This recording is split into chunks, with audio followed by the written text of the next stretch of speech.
Bonjour à tous, on se retrouve aujourd'hui pour les résultats de Raw du 7 septembre 2020.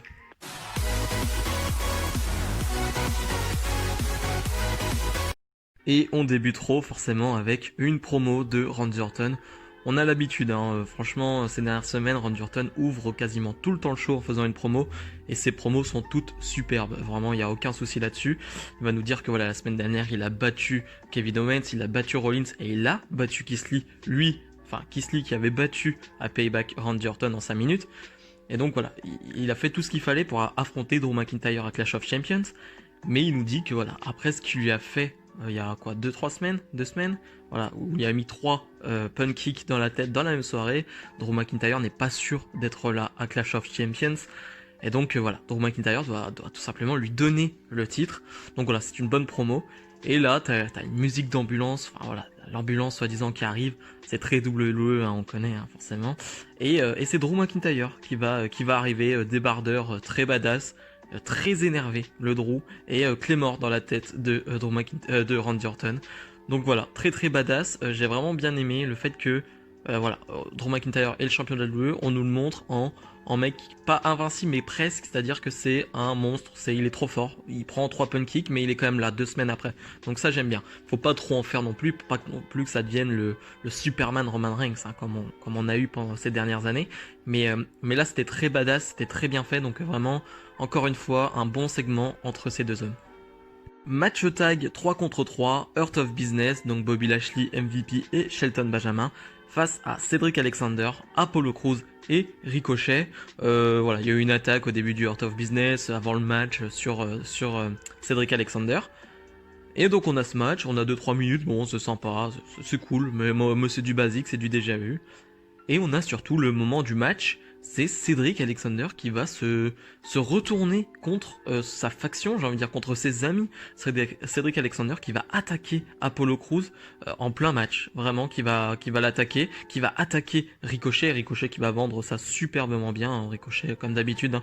S'il faut faire 3 saltos pour vendre quelque chose, t'inquiète pas, il va le faire, donc vraiment super Ricochet. Et donc il va porter son finish sur Apollo Crews. Voilà, Art of Business va en profiter et va remporter ce match. Et voilà, ça fait des semaines qu'on se demandait ce que Cedric Alexander, lui qui est approché par MVP, voilà, par ce clan, est-ce qu'il va pas tourner au bout d'un moment, est-ce qu'il va pas aller de l'autre côté. Et là clairement, il a à la fin du segment, il est pas clairement avec Art of Business parce qu'il va pas avec eux, mais en tout cas, c'est un virage. Et c'est un virage même dans la carrière de Cedric Alexander chez WWE. C'est un heel turn, clairement, c'est un heel turn.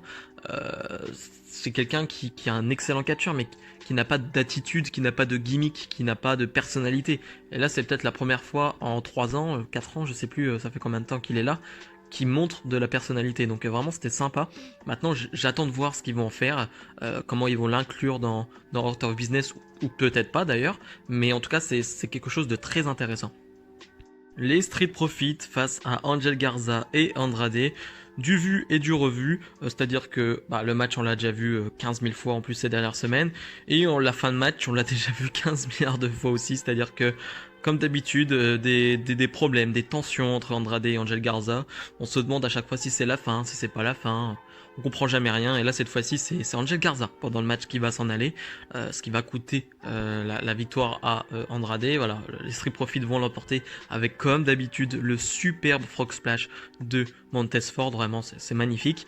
Mais c'est surtout l'après-match qui est important, avec Cesaro et Nakamura qui vont venir les champions par équipe de SmackDown, qui vont tout simplement dire c'est bien, vous faites votre boulot à Raw, mais on s'en fiche en fait des Street Profits, on veut vous donner de la vraie compétition. Donc la semaine prochaine on vous challenge pour un match 2 contre 2 forcément, voilà, champion contre champion à Raw. Parce que tout simplement la Brand Invitational existe encore.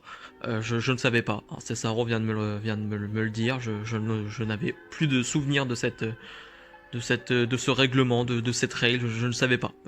La Brand Invitational, je pensais que c'était oublié, mais bah non, en fait c'est encore là.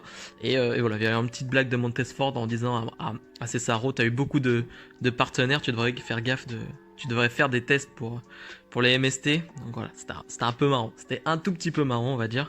Mais voilà, donc la semaine prochaine, pour essayer de nous donner de l'intérêt pour cette division tag, que ce soit à Raw ou à SmackDown, on nous fait un match champion contre champion. Après moi j'ai plus d'espoir pour cette Division Tag, je veux juste voir des bons matchs et je pense qu'on verra un bon match, donc allez, on va dire que je suis un peu satisfait. Peyton Royce face à Billie Kay, voilà les iconiques qui se sont séparés la semaine dernière. C'était une stipulation d'un match et voilà, c'est donc arrivé. Les deux vont arriver forcément avec une nouvelle musique d'entrée. C'est de la musique d'entrée très basique, très générique de WWE en ce moment. Voilà, c'est vraiment pas bon les musiques en ce moment, les thèmes d'entrée de la WWE en ce moment même. C'est du très mauvais, vraiment. Billie Kay, c'est un peu mieux parce que ça représente un peu son personnage, c'est écrit femme fatale derrière. Ouais, bon, allez, d'accord. Mais non, Peyton Royce, bof, vraiment bof.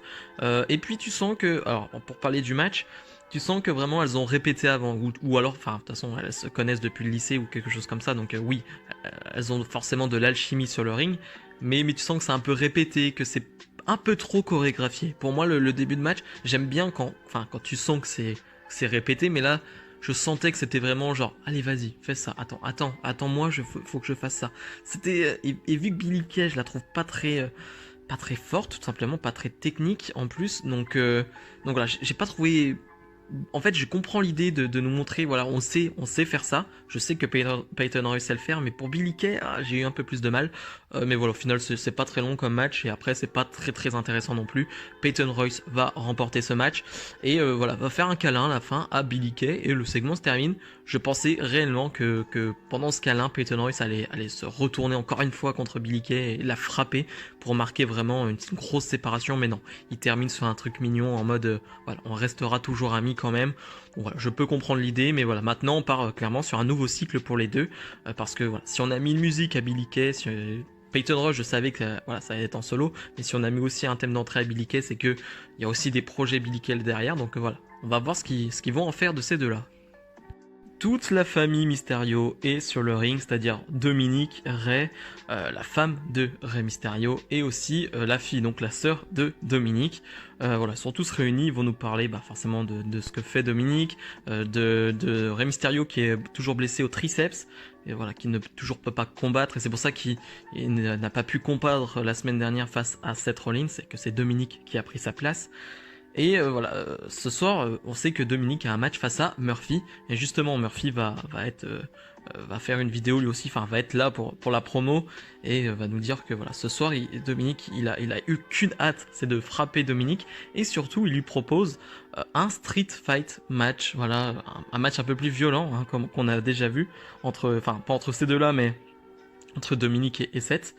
Et voilà, et Dominique, voilà, alors que Rey ne veut pas forcément, le papa, on va dire, Rey ne veut pas, et Dominique accepte forcément ce challenge. Murphy a dit qu'il allait aussi s'en prendre à sa famille, et voilà, ça a un peu énervé Dominique, enfin bref, c'était plutôt sympa, c'était sympa, mais est-ce que c'était vraiment utile?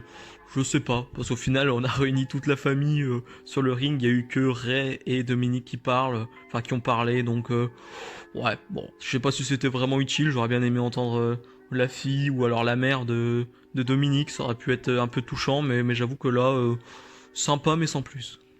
Lana et Natalia, ce duo magnifique face à Asuka, la championne d'Euro, et Mickie James. Au match sympa, j'ai envie de dire, je m'attendais à pire, c'est-à-dire que quand il y a Lana dans le match, je m'attends toujours à avoir des choses horribles, je m'attends toujours à avoir des botches, à avoir des mésententes, de la mauvaise communication. Au final, ça va. Franchement, ça a été. On n'a pas eu trop non plus d'action et c'est plutôt bien fait. J'ai envie de dire dans le booking du match, d'avoir Lana qui a pas une domination de 10 minutes, c'est très bien. On va pas se mentir.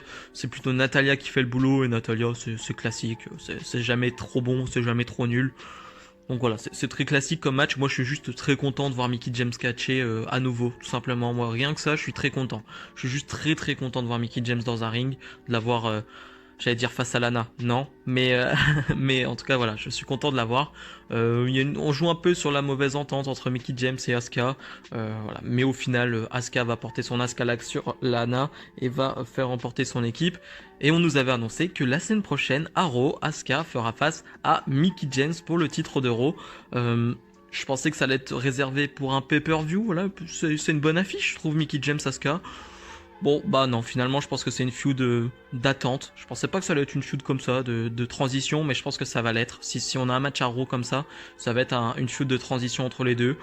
Un peu déçu, j'avoue, mais j'ai quand même hâte de voir ce match. Je pense que si tu leur donnes un peu de temps, je pense que ça peut être sympa. Je veux voir Mickie James face à Asuka, face à une telle compétitrice, dans ce genre de compétition à haut niveau, je veux voir ce que peut encore donner Mickie James. Donc vraiment, ça me donne de la hype quand même pour la semaine prochaine. Encore une fois, Hurt Business est sur le ring pour le VIP Lounge de MVP. Et voilà, on nous met l'accent sur Cedric Alexander qui finalement rejoint vraiment ce groupe. Voilà, on lui donne un t-shirt d'entrée. Voilà, Cedric Alexander va faire une petite promo en disant MVP m'avait dit, je faisais équipe avec Ricochet, un gars qui s'appelle One and Only, donc c'était pas possible. J'étais ami avec Apollo Crews qui lui avait chaque fois sa chance pour une opportunité pour un titre que je n'ai jamais eu. Donc voilà, ça ne pouvait pas aller. Finalement, les Viking Raiders vont arriver, Ricochet et Apollo Crews aussi, et on va avoir un 4 contre 4 entre ce beau monde. Franchement, au début, je me suis dit, mais non, pas encore, les 4 contre 4, des 3 contre 3, j'en peux plus, un match à contre 1, une fois, s'il vous plaît, un truc comme ça. Finalement, il y a un truc qui a sauvé pour moi ce match, j'avais pas envie de le voir, mais c'est les enchaînements entre Ricochet et Cedric Alexander. Vraiment, les enchaînements entre les deux, c'est très court, hein, ça dure pas 2 heures et il n'y a pas non plus des séquences de 5 minutes, je suis d'accord. Mais à chaque fois les deux voilà, qui sont ensemble sur le ring, c'est excellent. Ça va à 2000 à l'heure, ça enchaîne super vite. Et j'ai envie de voir ce match 1 contre 1 en fait. J'ai vraiment envie de voir ce match 1 contre 1. J'ai pas envie de voir Hurt Business face à Viking Raiders et je sais pas qui. Je veux juste voir ce match 1 contre 1 s'il vous plaît. Hein. Vraiment ce match en 1 contre 1. Ouais, il me donne vraiment envie. On a une fin de match bizarre en plus où Cedric Alexander fait le tomber. L'arbitre sonne la cloche. Enfin, 3, alors qu'on voit bien que Ricochet se dégage avant le 3. Et finalement, non, bon, bah, victoire de Cedric Alexander et de Hurt of Business. Ouais, mais on a bien vu que Ricochet avait levé son épaule avant. Enfin bref, une fin assez bizarre pour le coup. Ouais, j'ai pas trop compris. Mais je vais juste retenir pour le coup ouais, les échanges entre Cedric Alexander et Ricochet qui étaient vraiment excellents et c'était vraiment du haut niveau. Randy Orton face à Keith Lee. J'avais un peu peur de ce match, pas du match en lui-même, mais de la fin, de comment ils allaient booker ça. Mais pour le coup, j'ai apprécié le tout. Tout d'abord, le match est vraiment cool. On a un peu le même début de match que Keith Lee Orton de Payback. Alors, j'ai envie de dire le même début de match. À Payback, ça a duré 6 minutes, donc oui. Mais disons que les 2-3 premières minutes sont un peu similaires avec Orton qui va un peu fuir. Voilà, qui va vraiment être en dehors du ring, qui va la jouer à l'ancienne, en mode vétéran. Et c'était plutôt cool. Et je retiens surtout 2 trucs en ce début de match. Il y a 2 contres qui sont vraiment excellents. Il y a le contre du RKO où où Orton va pas lâcher tout simplement ses bras en fait sur la tête de Keith Lee, mais Keith Lee va pas s'en aller en fait, va pas partir avec Orton sur le RKO. Il va le contrer comme ça. Je crois que c'est la première fois qu'on le voit de cette manière. Et je trouve que c'est bien fait pour montrer la force de Keith Lee et ouais, j'ai trouvé ça super. Vraiment, c'était super bien réalisé. Et encore une fois, on boucle bien Keith Lee, je trouve. Et un autre contre où Keith Lee va foncer sur Orton à l'extérieur du ring et Orton va juste se mettre allongé pour l'éviter. J'ai trouvé ça génial. Aussi, vraiment super. C'était vraiment 2 bons moments de ce match. Encore une fois, c'est pas un match très long, donc il n'y a pas non plus 15 000 choses à dire. Orton va réussir à placer son RKO. Et là, Drew McIntyre va arriver pour lui porter un autre Claymore Kick. Donc voilà, victoire par disqualification de Orton, mais bon, ça c'est pas qu'on s'en fiche, mais un peu. Ce que j'aime, c'est que Keith Lee, encore une fois, protégé. Keith Lee, voilà, ne prend pas le tombé final. C'est très bien, c'est très très bien, parce que voilà, Keith Lee, c'est un projet d'après. On sait pas trop ça sera quand, mais c'est bien fait. Et Drew McIntyre qui se venge encore une fois sur Orton, c'est très bien aussi. Donc vraiment génial, vraiment super segment, super match, top, parfaitement booké, génial. Le Riot Squad face à Shayna Baszler, donc un match handicap. J'avais très peur de ce match parce que quand tu fais des matchs handicap face à une réelle équipe, j'ai peur du résultat, j'ai peur du booking du match. J'aime pas ça, j'aime vraiment pas ça. J'ai peur du manque de respect envers l'équipe enfin bref, je déteste ça. Au final, encore une fois, c'est un match très court. Il y a vraiment pas grand chose à en dire en fait. Il y a vraiment pas grand chose à en dire à part que Shayna va vraiment dominer. mais va se faire surprendre par un roll-up de Liv Morgan. Liv Morgan va faire gagner son équipe. Bon booking, je trouve. J'avais peur comme je disais, du mauvais booking de Shayna qui détruit l'équipe 1 contre 2. J'aime pas ça. Je déteste ça. Et là, pour le coup, je trouve que c'est un bon booking et ça va peut-être nous amener à Liv Morgan, Ruby Riott face à Shayna Baszler, Nia Jax pour le titre tag. Donc j'ai trouvé ça plutôt cool. C'était assez frais, c'est bien. Je trouve ça bien que Liv Morgan fasse le tomber sur Shayna Baszler. Vraiment, c'était cool. Cette fois-ci, Nia Jax est en solo face au Riot Squad. Et là, ça va aller très vite, il n'y a rien à dire, il y a rien. Il y a vraiment rien dans le match. Quand Nia Jax domine, c'est pas très bon, donc voilà, il y a vraiment rien. Ce qu'il faut retenir, c'est que Liv Morgan, qui avait porté son finish, allait l'emporter, mais les lumières se sont éteintes et on a eu le logo Retribution avec voilà, forcément Retribution qui vont faire une promo. Première fois qu'on les entend parler, il me semble, peut-être première promo. Et voilà, vous dire des trucs très très basiques, on veut détruire toutes les superstars, bravo, enfin bref, tout ça. Et là pour le coup, vous ne m'aurez pas, on reconnaît très clairement, même si voilà, ils ont essayé de trafiquer les voix, on reconnaît très clairement le leader du groupe qui est Dominik Dijakovic. Là franchement, on me la fera pas. Franchement, j'ai entendu la voix du membre de Retribution, j'ai fait ok, c'est Dijakovic, c'est sûr aussi, c'est sûr et certain. Voilà, c'est sûr et certain, c'est Dijakovic. Donc voilà, c'était pas fameux. Au final, ça a servi au fait que Nia Jax ne prenne pas vraiment le tombé. Donc voilà, Nia Jax un peu qui s'en sort plus forte, on va dire. Je sais pas trop. Bof quoi. Raw Underground avec Kevin Owens face à Aleister Black qu'on a eu en 3 parties. Voilà, il y a eu des coupures, des matchs entre. Je vous le fais d'un coup, d'un trait parce que au final, c'était pas terrible. Déjà entrecoupé comme ça, c'était pas bon. C'était pas bon d'à chaque fois recommencer, de reprendre, recommencer. Enfin, j'ai pas aimé. J'ai vraiment pas aimé ce système-là. Et même sur le ring, c'était pas génial. J'aurais aimé voir plus d'arts martiaux du côté de Aleister Black. On sait qu'il est très à l'aise, voilà, avec ses jambes, avec ses pieds. J'aurais aimé voir un peu plus de ça. Là, au final, c'était moyen plus vraiment. Et au final, il va y avoir, je ne sais plus son nom, mais qui va intervenir et qui va fracasser tout le monde. Mais voilà, rien à retenir de ce Raw Underground pour le coup là, assez décevant ce Owens Aleister Black. On retrouve Randy Orton en backstage qui fait presque pitié, j'ai envie de dire, ça me fait un peu rire.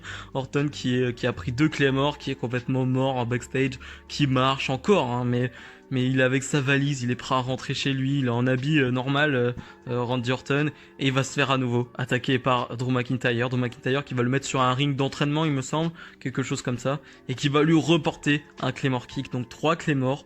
Grosse vengeance de Drew McIntyre qui porte 3 Claymore, lui qui avait pris 3 RKO. Vraiment génial, vraiment super. Ces soirées où Drew McIntyre se venge et porte le même nombre de finishes que Orton lui a porté, c'est vraiment génial. C'est le type de face que j'aime. Voilà, un face agressif tout simplement, qui se venge parce que oui, tu peux être gentil, tu peux être un face, mais si quelqu'un te fait du mal, bah tu vas lui faire du mal aussi. Donc vraiment, adoré encore. Le main event, Dominik Mysterio face à Murphy dans un street fight match. Tout d'abord déjà, Dominik, encore un main event d'Euro, en solo cette fois-ci, donc voilà, tranquille, Dominik qui fait ses débuts, voilà, en un mois il aura fait des trucs énormes déjà pour ses débuts, enfin c'est incroyable, vraiment incroyable. Et là c'est un vrai street fight, c'est-à-dire que on a vu un street fight par exemple sur Rollins et Dominik Mysterio, mais on avait vraiment pas mal de séquences dans le ring, vraiment beaucoup de wrestling pur, j'ai envie de dire. Là, pour le coup, on en a un peu moins. On va jouer plus sur la violence, sur la haine, sur le fait que Murphy, bah, il a la haine parce que Rollins l'a lâché en quelque sorte à cause de Dominik. Voilà, il a la haine, donc t'as un Murphy très agressif qui va forcément utiliser beaucoup d'objets. Pareil pour Dominik qui est toujours dans ce côté agressif pour sa famille. Enfin voilà, il veut défendre sa famille avec Rey Mysterio qui est là. D'ailleurs, toute la famille est en ringside, c'est très important de le dire. Mais voilà, donc on a un peu plus de... Après, on a eu beaucoup de violence dans cette feud avec les kendo sticks, mais je trouve que là, c'est encore un peu plus. Voilà, on veut vraiment beaucoup d'objets et très peu de séquences sur le ring, mais ce qui ne me gêne pas. Vraiment, pour le coup, j'ai trouvé ça bien fait. On a un super crossbody de Dominik Mysterio à l'extérieur du ring. Je sais pas trop où c'est, mais assez haut, avec beaucoup d'ampleur. J'ai vraiment bien aimé. C'était très propre, toujours très à l'aise. Dominik Mysterio, toujours aucun problème. Vraiment, j'ai toujours aucun souci avec ce gamin, j'ai envie de dire. Et voilà, et cette fin de match qui est étonnante, mais compréhensible. C'est-à-dire que Dominic Mysterio va vraiment prendre l'ascendant à un moment donné, il va même porter une sorte de, vous savez, sa roulade powerbomb que Mysterio fait, enfin que Rey Mysterio fait, et là cette fois lui il va la porter mais sur une table, c'était vraiment très cool, vraiment superbement bien fait, très fluide. Et d'un coup, voilà, pétage de câble de toute la famille. Rey Mysterio va aller sur le ring, va même parler à la Cara en disant j'espère que tu regardes Seth, j'espère que tu regardes ce qu'on est en train de faire à ton disciple. Ils vont l'attacher, enfin le mettre aux cordes comme ils avaient fait avec Dominique. Vous savez quand Dominique a eu ces grosses marques de kendo sur le corps. Ils vont faire la même avec Murphy, ils vont le frapper de toute leur force avec les kendo, et même toute la famille va s'y mettre, la mère, la fille, tout le monde va frapper Murphy. J'ai trouvé ça génial, étonnant mais génial. Ça montre que toute la famille est investie et voilà, est à fond avec Dominique et avec Rey. Donc vraiment c'était génial. Il va pas y avoir de vrai vainqueur, l'arbitre va faire sonner la cloche et ça va se terminer là-dessus. Mais c'était étonnant comme fin, mais j'ai vraiment apprécié. J'ai vraiment apprécié cette union de la famille Mysterio face à Murphy, face à Rollins qui n'était pas là, mais voilà, Murphy qui représente un peu Rollins. Donc vraiment, c'était une superbe fin de show. Bilan de ce Raw, c'était vraiment cool. C'était vraiment sympa. Tout le filler, j'ai envie de dire, entre Orton et Drew McIntyre, c'était vraiment cool. Le main event était vraiment excellent avec une fin étonnante, comme je l'ai dit. Voilà, comme d'habitude, le ventre mou de Raw, voilà, c'est toujours... tu fais ouais ok bon bah c'est là mais c'est sans plus mais voilà dans l'ensemble il y a des moments assez marquants, c'est ça que je vais retenir et voilà il y a surtout une certaine hype pour la semaine prochaine et ça c'est le plus important, c'est le plus important dans le catch, c'est de donner de la hype pour les semaines qui suivent et je trouve que ce Raw réussit bien ce boulot là, j'ai envie de dire. Donc voilà, c'est la fin de cette vidéo, j'espère que ça vous aura plu. Comme d'habitude, n'hésitez pas à lâcher le pouce bleu, à commenter, à me dire ce que vous avez pensé de ce show. Nous, on se retrouve dès demain pour la review de NXT. Salut